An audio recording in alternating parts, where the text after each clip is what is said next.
हमारी ख्वाजा उम्मत की आल या ख्वाजा हो मोहम्मद की आल या ख्वाजा।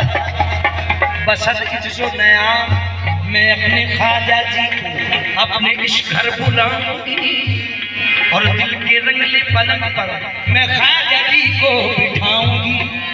कदमों पे रख के सर फिर ये कहकर सुनाऊंगी ओ मोहम्मद की आल या ख्वाजा, ओ मोहम्मद की आल या ख्वाजा।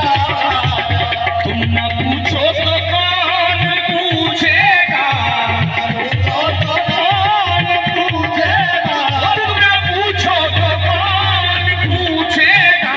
हम फकीरों का हाल या ख्वाजा, हम फकीरों का हाल या ख्वाजा।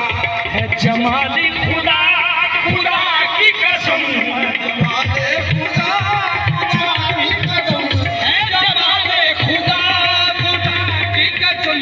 आपका जो जमाल या